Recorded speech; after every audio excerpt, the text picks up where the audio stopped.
Doctor Ravishankar, இன்றைக்கு நடந்த சம்பவம் மருத்துவராக நீங்கள் உணரக்கூடியது, இதற்கான தீர்வு என்னன்னு பார்க்குறீங்க? அதாவது இந்தியாவிலேயே தமிழ்நாடு தான் மருத்துவ சேவை சிறப்பு மாநிலங்களில் எடுத்து பார்த்தீங்கன்னா முதல் அப்படின்னு சொல்லுவாங்க. இதில் இன்னைக்கு இவ்வளோ பெரிய சர்ச்சை நடந்திருக்கிற போது ஒரு வருத்தமாக தான் இருக்கிறது. பாதுகாப்புன்னு சொல்கிறோம். சகோதரர் சொன்ன மாதிரி ஒரு மருத்துவர் செய்கிறாங்க, 3 மருத்துவரோட வேலை கிடையாது, 5 மருத்துவரோட வேலை. அப்போ அவங்க மனநிலை எந்த அளவில் இருக்குங்கிறது தெரியுது. இருந்தாலும் அந்த மனநிலை மருத்துவராக இருக்கிற போது ரொம்ப பொறுமையாக இருக்கணும் அப்படிங்கிறது உண்மைதான். அதில் எந்த மாற்று கருத்தும் இல்லை. இது இருக்குது. பாதுகாப்பு சட்டம்னு ஒன்று இருக்கிறத இங்கே இருந்து 2 பேர் பேசினவங்க கூட சொல்லவே இல்லை. அப்போ அது மாதிரி ஒரு சட்டம் இருக்கிறதையே நிறையா பேர்த்துக்கு தெரியாமல் இருக்குதே. 2008 கலைஞர் முதல்வராக இருந்த போது திருவள்ளூரில் ஒரு மருத்துவர் அடிபட்டு காது ஜவ்வு பிஞ்சின போது ஒரு நாள் ஸ்ட்ரைக்கு, ஒரே முறை அரசுக்கிட்ட விண்ணப்பம் கொடுத்தோம். விண்ணப்பம் எப்படி போனோங்கிறது எனக்கு தெரியும், இந்த பொது இடத்துல நான் சொல்ல முடியாது. அந்த சட்டம் ஏற்றுவதற்கு நானும் ஒரு முக்கிய காரணம், நான் தான் சொல்லலை. அந்த மாதிரி அன்னைக்கு அரசு மருத்துவர், இன்னைக்கு இருக்கிற தலைவர், அங்கே இருக்கவங்க எல்லாம் இருக்கிறாங்க. அந்த சட்டத்தை ஏற்றணும். 2008 என்ன மாதிரியான சட்டம் அது? என்ன பாதுகாப்பு சட்ட பாதுகாப்பு 2008 மருத்துவர் மீது, மருத்துவர் செவிலியர்கள் மீது இல்லை மருத்துவமனையை அடிச்சா உடைச்சா மெடிக்கல் எஸ்டாப்ளிஷ்மெண்ட் ப்ரொடெக்ஷன் ஆக்ட் 2008 அப்படிங்கிறது ஒன்று இருக்குது. இந்தியாவிலேயே 2வது மாநிலம், முதல் மாநிலம் ஆந்திர மாநிலத்தில் அப்போ டாக்டர் ராஜசேகர் ரெட்டி முதல்வராக இருந்தார். அங்கேயும் 2 நாள் அடிபட்டாங்க. அதனால் அந்த மாதிரி ஒரு சட்டம் வந்துச்சு. அதை பார்த்து நீங்கள் திருவள்ளூரில் வந்தோடனே நாங்கள் போய் மனு கொடுத்து அன்றைய முதல்வர் அதுக்கு ஒரு ஒப்புதல் கொடுத்தாங்க. அந்த சட்டம் இருக்குது. எத்தனை அளவு பயன்படுத்தப்படுகிறது அப்படிங்கிறது. இதே குடும்பம் இன்னும் ஒரு 2 மாதம் கழித்து டாக்டர் பாலாஜி கிட்ட போய் அரசுக்கிட்ட போய் தெரியாமல் பண்ணிட்டோம் மன்னிச்சிடுங்கிற போது இந்த மருத்துவர்கள் தலையாட்டிக்கிட்டு அந்த கேஸை வித்ட்ரா பண்ணுறாங்க. இன்னைக்கு 2008 2024 வரைக்கும் இந்த மாதிரி ஒரு நிகழ்வுகள் பல நடந்திருந்தாலும் அந்த சட்டத்தினால எத்தனை பேர் தண்டிக்கப்பட்டிருக்காங்கன்னு கேள்விப்பட்டீங்கன்னா ஒருத்தர் கூட கிடையாது. இன்னைக்கு டவுரி ஹராஸ்மெண்ட் சட்டம் 60, 50, 70 எந்த அளவுக்கு டவுரி ஹராஸ்மெண்ட் இருந்துச்சு, அதுக்கு ஒரு தனி சட்டம் வந்துச்சு. இன்னைக்கு யாராச்சும் டவுரி ஹராஸ்மெண்ட்ல ஏதாச்சும் பிரச்சனை ஆயிருக்கா? ஆகாத காரணம் என்ன?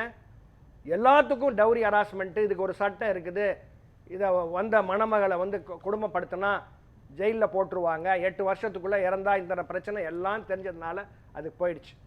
2008 வந்த சட்டம் இன்றைக்கு கூட வருத்தத்தக்க ஒரு விஷயம். காவல்துறையிலிருந்து நாங்கள் பார்த்துக்கிட்டு இருக்கோம்னு முதல்ல சொன்னாங்கங்கிறத நான் பார்க்கல, நான் கேள்விப்பட்டது தான். அப்போ மருத்துவர் பாதுகாப்பு சட்டம் தெரியாமல் இருக்கிறது மக்கள் மத்தியில் இருக்கிற ஒரு தவறு. அதை எந்த அளவுக்கு கொண்டு போய் நிறுத்தணும் அப்படிங்கிறது தெரியாமல் இருக்கிறது. எல்லாத்துக்கும் தெரிஞ்சிச்சுன்னா, மக்களுக்கு தெரிஞ்சிச்சுன்னா கொஞ்சம் யோசிப்பாங்க.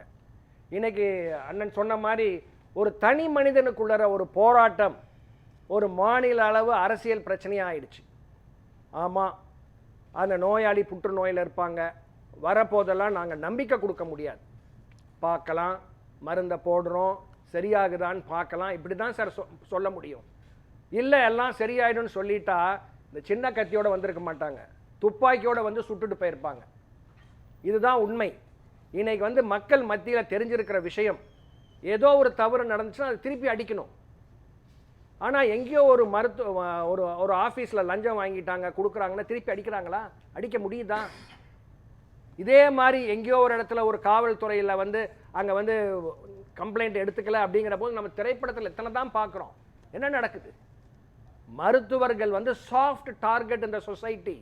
Hospital is a soft target இந்த சொசைட்டி. அதனால தான் அன்னைக்கு முதல்வர் 2008 இன்னைக்கு கிட்டத்தட்ட 24 மாநிலத்தில் இந்த சட்டம் இருக்கிறது.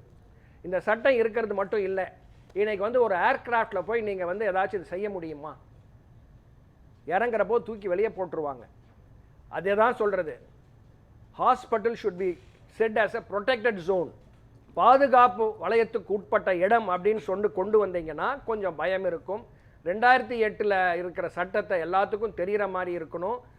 மருத்துவர் மீதோ மருத்துவர் கூட வேலை செய்கிற செவிலியர்களோ மருத்துவமனை மீதோ எது செஞ்சாலும் ரொம்ப சர்வசாதாரணமாக பண்ணிடுறாங்க. இன்னைக்கு தொடர்ந்து 3 நாளாக இந்த மாதிரி ஒரு நிகழ்வு நடந்துகிட்டு இருக்குதுன்னா இதுக்கு இன்னைக்கு காரணம் என்ன அப்படிங்கிறத ஆராய்ஞ்சு பார்த்தீங்கன்னா, மக்கள் மத்தியில் அந்த ஒரு அடக்கம், சட்ட ரீதியாக எதையும் பார்க்கணும் அப்படிங்கிறது இல்லை. மருத்துவர்கள் மீதும் அந்த கன்சூமர் ப்ரொடெக்ஷன் ஆக்ட் இருக்குது. தப்பு நடந்துச்சு, அங்கே ஒரு நெக்லிஜென்ஸ் இருக்குது, தவறு இருந்துச்சுன்னா சட்ட ரீதியாக கொண்டு போய் பண்ணுங்க, கேஸை போடுங்க, ஃபைல் பண்ணுங்க, நீதிபதி என்ன சொல்கிறாரோ அதை கேட்க போகிறோம். அதே போல தான் போலீஸ் ஸ்டேஷனுக்கு போய் கம்ப்ளைண்ட் கொடுங்க, எஃப்ஐஆர் பண்ண முடியும் அப்படின்னா பண்ண போகிறோம். நீங்கள் வந்து அந்த மருத்துவமனையில் நீங்கள் என்றைக்குமே வந்து ஒரு நோயாளியோடு இருந்து சொன்ன அத்தனை விஷயத்தையும் 100% எடுத்துக்க கொள்ள முடியாது. இன்றைக்கும் வந்து எல்லாம் சொன்னாங்க இன்னொரு ஆஸ்பத்திரியில் கம்ப்ளைண்ட் பண்ணாங்க அதனால் இங்கே வந்துட்டாங்கன்னு. இங்கே கூட்டிகிட்டு வாங்க நாங்களும் பார்க்குறோன்னு சொல்லியிருக்கலாம், நீங்கள் கூப்பிட்டு வாங்க நாங்கள் முயற்சி பண்ணுறோன்னு சொல்லியிருக்கலாம், சரி பண்ண முடியுங்கிறத சொல்லியிருக்கலாம். அதுக்காக சரியாயிடுச்சா? சரியானதுக்கப்புறம் நீங்கள் போய் வந்து டாக்டர்கிட்ட கேள்வி கேட்குறதோ இல்லை சட்ட ரீதியாக ஒரு செயல்படுறதோ நியாயமான விஷயம். இல்ல அதுதான் இந்த கேஸ் ஸ்டடியே எப்படி இருக்குன்னா, அவர் வெளியில போய் இன்னொரு இடத்துல சிகிச்சை பெற்று இப்பதான் நலமாகி வருகிறார். எனக்கு அங்க இவ்வளவு செலவாச்சு, அதை நீ கூடன்னு வந்து டாக்டர்கிட்ட கேட்கறது எப்படி சரியான ஒன்றா இருக்கும் அப்படின்னு. செலவாச்சுன்னா இங்க செலவு பண்ணியா வைத்தியம் பண்ணாங்க? நல்லா தெரிஞ்சுக்கணும். எய்ம்ஸ்லேருந்து எல்லா மருத்துவமனையிலையும் எல்லாத்துக்கும் ஒரு சார்ஜ் உண்டு. தமிழகத்தில் இல்லை. இங்கே தமிழகத்தில் இருக்கிற மக்கள் வேறு இடத்துல போய் பார்த்துருந்தா தான் அந்த கஷ்டம் தெரியும். இங்கே வந்து இந்த காசு கொடுத்தா வந்து கலைஞர் 100ஆண்டு மருத்துவமனையில் வந்து வைத்தியம் பண்ணியிருக்காங்க. சவிதாலையும் ஏதோ ஒரு கம்மி விலைக்கு தான் பண்ணியிருப்பாங்க, அது ஒரு மருத்துவக் கல்லூரி. அதனால் இங்கே வந்து பணம் கேட்டாங்க அந்த மாதிரி அடித்தாங்கன்னு கிடையாது. நீங்கள் அந்த நபர் வந்து இன்றைக்கி வந்து வீடியோ கிளிப்பிங்ஸ் வந்திருக்கிறத பார்க்குறீங்களா? எந்த அளவுக்கு ஒரு பெருமையாக நடந்து போனாருன்னு பார்த்துருப்பீங்க. நடந்து போன உணர்வே வந்தோம், பார்த்தோம், வெட்டினோம், குத்துனோம் அப்படிங்கிறது தெரிஞ்சு தன்னுடைய பழி தீர்த்தது தான் மனசில் இருந்துச்சு. இதுக்கு காரணம் தப்பான புரிதல். தப்பான புரிதல்னால அந்த மாதிரி ஒரு ஏதோ பெருமையாக நடந்து போனது.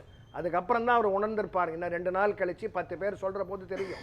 ஆனால் இதே போல் வந்து 5 மருத்துவர்கள் 10 மருத்துவர்கள் செய்கிற வேலையை ஒரு மருத்துவர் செய்கிற பொழுது ரொம்ப கஷ்டங்க.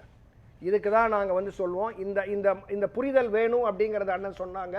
அந்த புரிதலை சொல்லி கொடுக்கறதுக்கு சரி ஒரு கம்ப்ளைண்ட் சொல்கிறாங்க, இதுதான் பிரச்சனை இருக்குன்னு எதிர்பார்க்குறோம், இந்த பிரச்சனைக்கு வந்து ஒரு வைத்தியம் பண்ணி கொடுக்குறோம், மருந்து எழுதி கொடுக்குறோம். கண்டிப்பாக அதை விளக்கம் சொல்லணும். அதுதான் எங்கள் மருத்துவ கோட்பாட்டிலையும் இருக்குது. ஆனால் ஒரு நாளைக்கு 500 மருத்துவர் அப்போ நோயாளிகளை பார்க்கணுங்கிற போது முடியாது. 500 பேரும் 500 விதமாக இருக்க மாட்டாங்க, 5000 விதமாக இருப்பாங்க. ஒரு தனி மருத்துவர்கிட்ட வரப்போது கூகுள்லேருந்து எல்லாம் எடுத்துகிட்டு வந்து அந்த காலத்தில் பேப்பரில் எழுதிட்டு வந்தாங்க. இன்றைக்கி மொபைல் ஃபோனில் வச்சுக்கிட்டு ஒரு 25 கேள்வி எடுத்துகிட்டு வருவாங்க.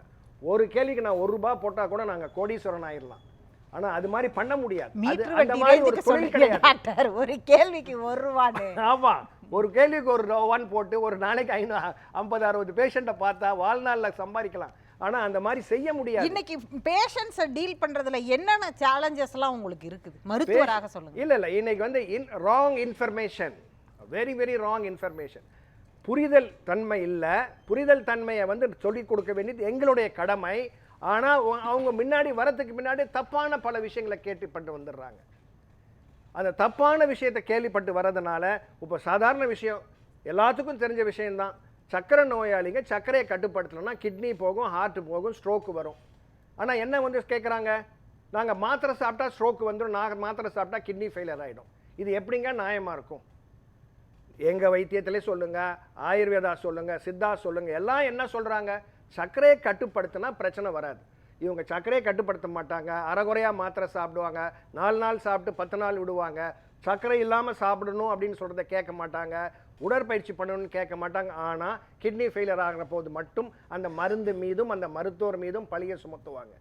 நம்ம வந்து சொன்ன விதத்தை கரெக்டாக ஃபாலோ பண்ணோமா? இல்லை, இல்லாத போது அந்த மேலே சொல்கிற பழி இருக்குது. ஒரு மருத்துவர் 5 மருத்துவர் வேலை செய்கிறதுக்கு பண்ணணும்னா இந்த கவுன்சிலர்ஸ் அப்படிங்கிறாங்க. அந்த கவுன்சிலர்ஸ் ஏன் வந்து தனியார் மருத்துவமனைக்கும் அரசு மருத்துவமனைக்கும் உள்ள வித்தியாசத்தில் பிரச்சனை இருக்குதுன்னா இந்த கவுன்சிலர்ஸ் இருக்கணும்.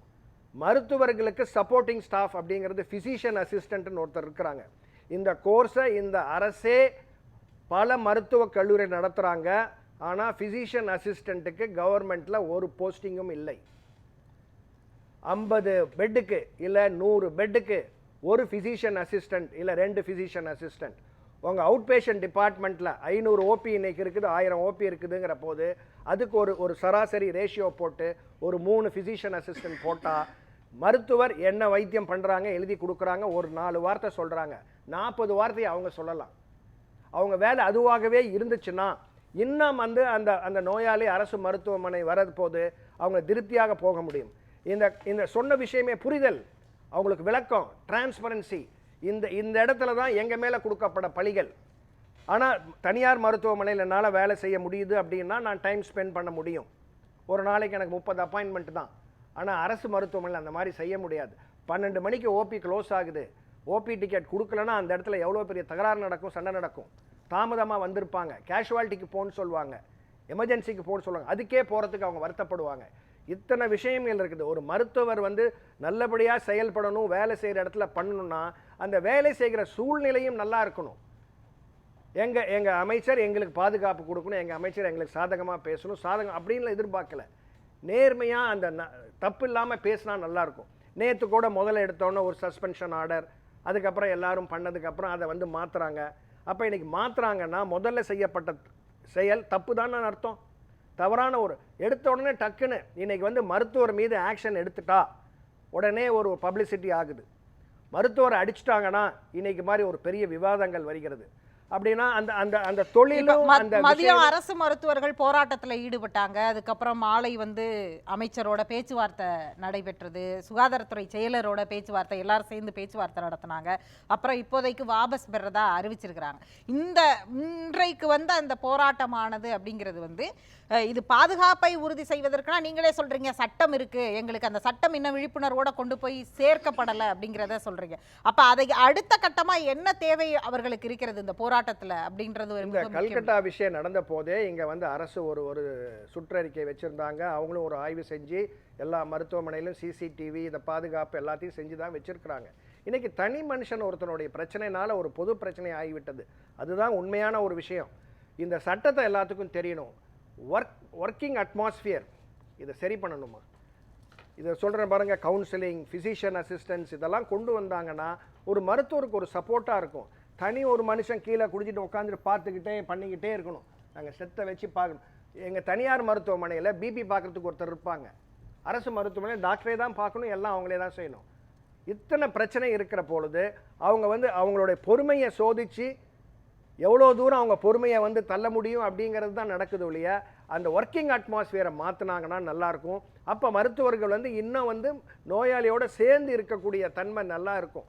டிரான்ஸ்பரன்சி இருந்துச்சுன்னா பிரச்சனை இருக்காது. பேசுவோம்.